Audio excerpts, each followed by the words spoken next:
네, YTN 뉴스라이더 함께하고 계십니다. 순방 일정을 소화하고 있는 윤석열 대통령, 이제 G20 일정에 돌입하는데요. 더불어민주당 조홍천 의원과 함께 국내외 주요 전국 이슈 짚어보겠습니다. 안녕하십니까? 예, 안녕하세요. 예, 의원님 여러 가지 일정 때문에 굉장히 오랜만에 뵙는 거예요. 예, 그렇습니다. 예, 오늘 잘 부탁드리겠습니다. 그 사이에 윤석열 대통령이 순방 일정을 시작했습니다. 네. 자, 한미일 정상이 공동 성명을 채택했습니다. 그리고 이전에 약식으로 열렸던 한일 정상회담도 전격적으로 성사가 됐고요. 한미일 정상회담에서 미일 정상 모두 발언을 통해서 이태원 참사에 대한 애도 목소리도 잊지 않은 그런 모습을 볼 수 있었고요. 그리고 북한 도발이 잇따르는 가운데 한미일 공조 강화를 강조했습니다. 예, 여러 가지 이슈가 이어졌는데 의원님 보시기에 좀 인상적인 부분이 있었습니까? 근데 이번에 출발하기 전부터 그 MBC에 대해서는 전용기 탑승 제한이 있어서 논란이 됐었고, 그렇죠. 그래서 그것 때문에 상당히 정상회담 성과가 묻히는 거 아니냐 그런 걱정을 했었는데 또 이번에 한미 한일 정상회담 그 취재 기자단을 배제시키고 청와대 그 전속 취재로 그 대체를 했다 그런 소식을 봤어요. 통상 정상회담에는 풀 기자단이라고 해서 그 다 들어가는 게 아니고 그 기자단에서 자율적으로 뽑아가지고 그 풀 기자단을 구성을 해서 그렇게 취재를 하는 게 관행이었죠. 그렇죠. 근데 그게 아니고 대통령 뭐 홍보실에서 찍은 대로 또 거기서 취재한 대로 그냥 전해주면서 이렇게 보도해라 라고 했다고 하는데 과연 그런 전례가 있는가. 또 저번 요 직전에 순방 때 기시다 총리와의 그 뭐 태극기도 걸리지 않은 그런 만남, 또 바이든 대통령과의 그 48초의 만남 같은 걸 고려한다면은 이번엔 제대로 된 정식 회담이라고 한다면 좀 제대로 보도가 되고 국민들께 제대로 좀 알리고 싶었을 건데 왜 이렇게 했을까 하는 아쉬움이 남고, 아마도 그 소위 말하는 그 비속어 논란이 그 풀 기자단 그 카메라에 그때 그 잡혔던 거거든요.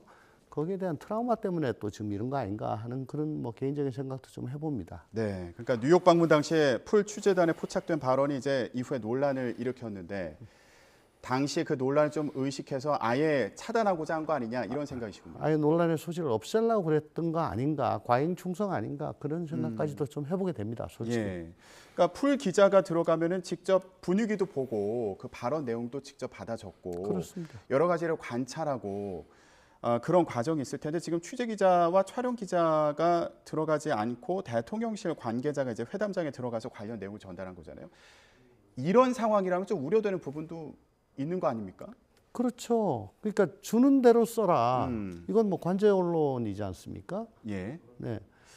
그리고 이게 한일 정상회담 이후에 보니까 기자회견이 또 없었더라고요.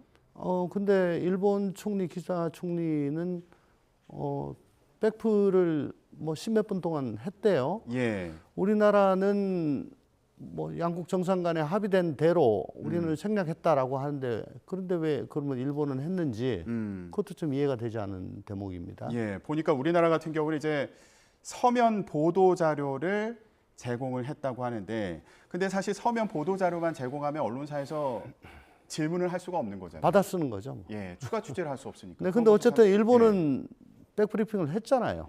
총리가 직접. 그렇죠. 예.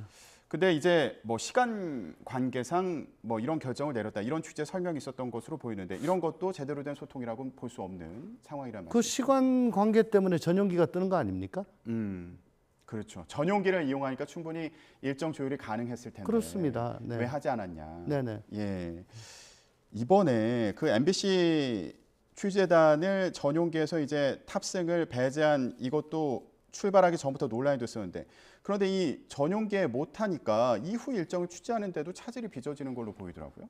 그렇습니다. 지금 알려진 바에 의하면 요 다음 일정이 인도네시아 발리로 가는 거라고 지금 하는데요. 예. 프놈펜에서 발리로 가는 직항기가 없다고 합니다. 예, 전용기는 그냥 바로 가면 되지만 예. 직항기가 없기 때문에 MBC 그리고 그와 같이 하겠다고 하는 한겨레 경향 이 기자들은 어쩔 수 없이 쿠알라룸푸르를 경유해서 발리로 가는 바람에 예.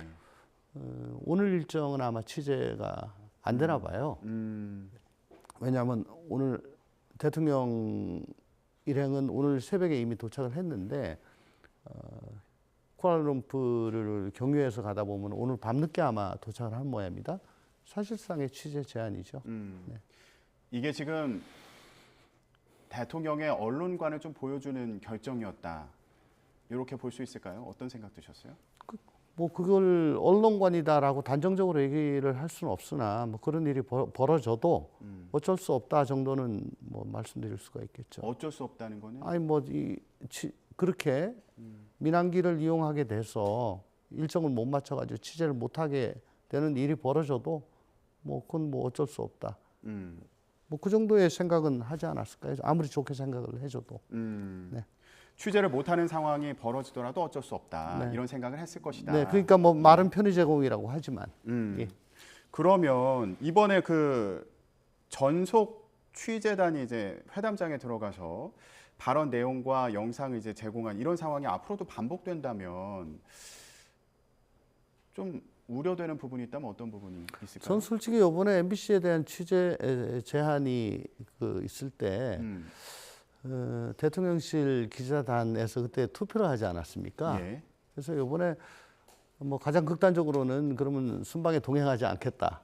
혹은 순방에 동행하더라도 극히 제한적인 뭐 취재만 하겠다. 뭐 공식적인 것만 뭐 이런 아주 획기적인 그런 조처가 나오지 않을까 속으로 좀 기대를 했었는데 예. 이렇게 전속 취재단이 써주는 것 또 주는 영상 그냥 받아쓰게 되면 아마 우리 이번에 순방을 따라간 기자들도 상당히 또 생각이 좀 복잡하지 않을까 그런 예상이 됩니다. 예. 우리가 지금 이러려고 여기 왔나라는 예. 그런 생각들을 하지 않을까요? 예.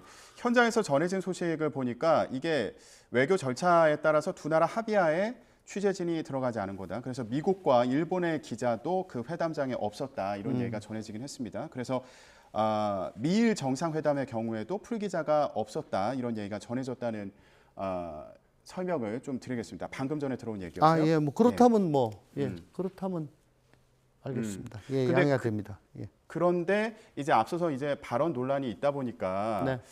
이런 걸 염두에 둔 거 아니냐 이런 추정이 나왔던 그런 상황이죠. 근데 미국이나 일본 같은 나라가 전속 취재를 하기로 그렇게 처음부터 다 약속을 했다는 게 조금 의외네요. 그래서 앞서 대통령실의 설명을 들어보니까 회담 당사국끼리 합의에 따라 이루어진 것이다. 네. 예, 모든 회담이 다 양자 협의 속에 이루어지는 것이 그렇게 이해해주면 된다 이렇게 설명을 했고요. 근데 상대국의 요청이냐 이런 질문에는 어디가 요청해서 어디가 받아들였다기보다는 양쪽의 협의를 통해 이루어졌다 이런 설명이 있었던 것으로 네. 전해지고 있습니다. 예, 그런데 다만 앞으로의 과정에서 이게 어떤 식으로 또 해석될지 또 지켜보도록 하겠습니다. 자, 저희가 정상회담 관련돼서 얘기를 좀 나눠봤는데 이태원 참사 관련해서도요. 이게 국내 정치권에서는 지금 최대 현안 가운데 하나로 떠오른 상황입니다. 민주당에서는 전국적으로 국정조사 서명 운동을 진행하고 있는 상황인 거잖아요. 그러니까 국정조사를 하겠다. 이게 전국적으로 서명 운동을 한다. 범국민 서명 운동을 한다. 이건 왜 이런 절차가 필요한 겁니까? 국정조사가 꼭 필요하다는 쪽과 그 왜 하냐는 쪽이 지금 여야로 나눠가지고 있고 근데 여론조사나 국민들께서는 국정조사가 필요하다는 쪽이 다수이신 것 같고요. 뭐 심지어 또 특검도 필요하다. 이쪽이 다수이신 것 같습니다. 왜냐하면 정부 대처가 미흡하다는 쪽이 거의 뭐 70% 정도 여론조사가 나온 걸로 저는 알고 있습니다. 예. 그럼에도 불구하고 어쨌든 지금까지의 국정조사는 여야 합의 하에 이루어져 왔던 것이 관행이기 때문에 지금 여당이 저렇게 국정조사를 뭐 반대를 하고 있는 상황에서 여론의 지원을 얻기 위해 가지고 저렇게 하는 거다라고 생각을 하는데 예. 우선 저 국정조사가 지금 왜 필요하냐에 대해 가지고 여당이 좀 필요 없는 거다라고 자꾸 얘기를 하는데 그 좀 말씀을 좀 드릴게요. 예. 검경의 수사는 기본적으로 형사처벌을 목적으로 합니다. 형사처벌을. 그래서 폭이 굉장히 좁죠. 그럼 강제력을 동원할 수는 있습니다만은 예. 형사소송법에 정해진 엄격한 절차를 따라서 합니다. 또한 수사의 밀행성으로 인해서 비공개성을 원칙으로 하죠. 그래서 국민으로서는 언론으로서는 지금 뭐가 어떻게 진행되고 있는지 잘 알지를 못합니다. 예. 예. 그리고 수사의 진행은 전적으로 수사 당국의 의사에 따라 가지고 되죠. 그래서 왜 자꾸 실무자 쪽으로 밑으로만 가냐 이런 불만이 있더라도 우린 뭐 앞으로 그렇게 할 거다라고 하면서 나중에 수사 결과 발표하는 거 보면 위쪽은 전혀 건드리지 않고 끝나고 뭐 이럴 수가 있겠죠. 거기에 비해서 국정조사는 국민적 관심이 집중된 국정 현안에 대해 가지고 진상규명, 구조적 문제점, 뭐 제도적 허점 할 거 없이 아주 포괄적으로 폭넓게 국민적 의혹이 있는 거는 다 긁어드릴 수 있는 그런 조사를 할 수 있는 아주 유용한 행정부에 대한 견제 제도예요. 뭐 강제적 수단이 없다고 하지만은 자료 제출 요구권도 있고 위증에 대한 위증 고발권도 있고요. 뭐 사실 강제에 준하는 그런 도구도 있죠. 그래서 다양한 방법으로 자료를 수집하고 가장 중요한 것은 청문회처럼 공개된 방법으로 진행하기 때문에 국민들께서 즉시 아실 수가 있는 거죠. 예. 그래서 실제 19대 국회 때 5번, 20대 국회 때 잘 기억하시겠습니다만 가습기 국정조사가 있었고 예. 또 국정농단에 대한 국정조사가 있었지 않습니까? 그 얼마나 예를 들면은 뭐 청와대에 밤늦게 찾아오는 손님이 있었다든가 이런 드러나지 않았던 얘기들이 국정조사를 통해 가지고 다 드러나지 않았습니까?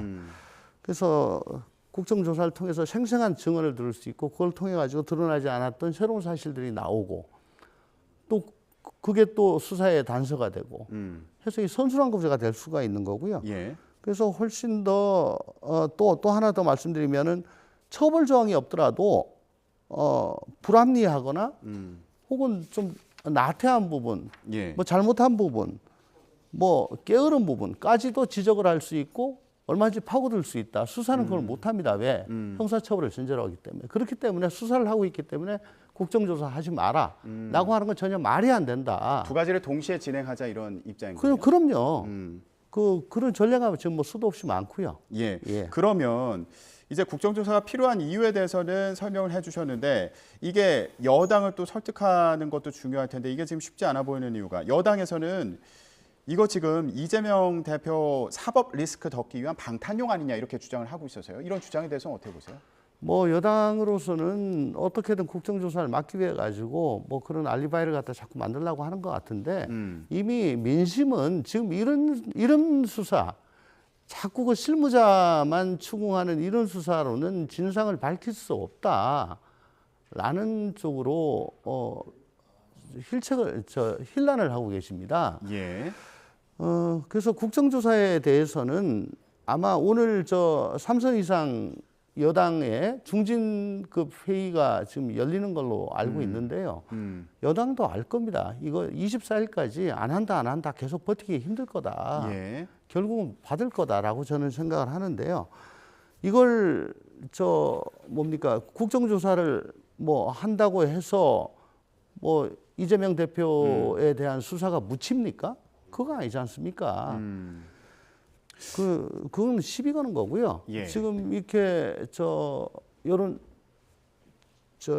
서명운동 하고 하는 거는 어쨌든 이렇게 국정조사가 필요하다라고 하는 거를 여론전을 하는 건데요. 저는 이제 개인적으로는 어쨌든 우리 더불어민주당이 169석의 절대 다수당이기 때문에 예. 단독으로 원내에서 처리를 할 수가 있습니다. 예. 그럴 계획도 지금 갖고 있는 거 아닙니까? 그럼요. 처리를 할 수 있기 때문에 또 그리고 사안의 중요성, 민감성, 또 정의당까지 또 기본소득당도 동조를 하는 명분도 지금 갖추고 있거든요. 예.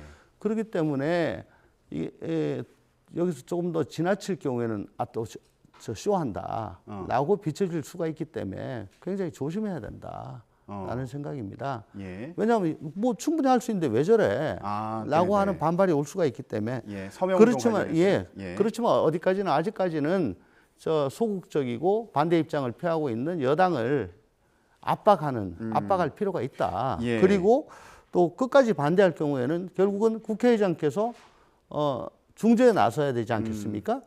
그리고 직권상정이라는 그 절차를 통해 가지고 이제 이게 처리가 될 건데요. 명분도 쌓고 하는 뭐 그런 여러 가지 목적이 있겠죠. 예. 이재명 대표 측근들 관련된 그런 수사가 한창 진행 중이어서요. 이것과 이제 국정조사를 요구하는 건 별개라고 말씀하셨지만 또 여론은 관심을 갖고 있으니까요. 지금 정진상 당대표 정무조정실장 관련해서 이제 압수수색이 진행되지 않았습니까? 그런데 영장을 봤더니 이재명 대표가 정치적 공동체로 이제 적혀 있었다는 거예요. 그래서 이거 결국에 이재명 대표도 수사 대상이 되는 거 아니냐, 이런 예측이 또 나오고 있는 상황이어서 앞으로 수사 방향 좀 어떻게 전망하고 계세요? 뭐 그건 피할 수가 없는 것 같아요. 근데 경제적 공동체라는 거는 정치적 공동체? 뭐 예. 그때 국정농단 사건 때 저 들어봤고 경제적 공동체 이제는 들어봤고. 머리에 착 들어오죠. 예. 근데 정치적 공동체 이건 처음 들어본 얘기인데 저도 뭐 검사 출신으로서 이건 검찰이 만든 신조어 같아요. 이런 신조어를 공소장에 영장에 막 써도 되냐 싶은 그런 의구심은 듭니다. 예. 도대체 이건 공범이라고 말하고 싶은데 차마 그렇게 부를 용기가 없다는 것의 표현 아닌가 예. 싶기도 하고 예. 그냥 안 그러면 그냥 오랜 인연을 가진 사이다라고 하면 될 거를 이건 무슨 뭡니까 도대체 정치적 공동체란 게 선거 때 뭐 모든 걸 걸고 함께 당선을 위해 가지고 노력을 하고 당선된 이후에는 그 고난과 이익을 뭐 다 같이 나눈다 뭐 이런 뜻입니까? 이렇게 듣도 보도 못한 새로운 신조어를 만들어 가지고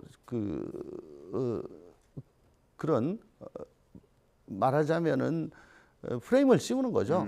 이건 좀 온당치 못하다. 어쨌든 아까 물어보신 대로 모든 것은 지금 이재명 대표를 향해 있고 예. 결국 이제 정진상 실장에 대한 소환 조사 이미 일정 조정에 들어간 것 같고 그 일정이 잡혔다가 일부 또 지금 언론에 노출이 돼서 다시 조정을 하고 있는 것 같은데 예. 정진상 실장에 대해서 체포영장이 청구가 됐다가 기각이 됐다고 했잖아요. 그 얘기는 뭐냐면 구속영장 청구는 예정돼 있다. 그건 또 곧 구속영장이 기각이 되더라도 기소는 예정돼 있다. 정진상 실장에 예. 대해서. 예.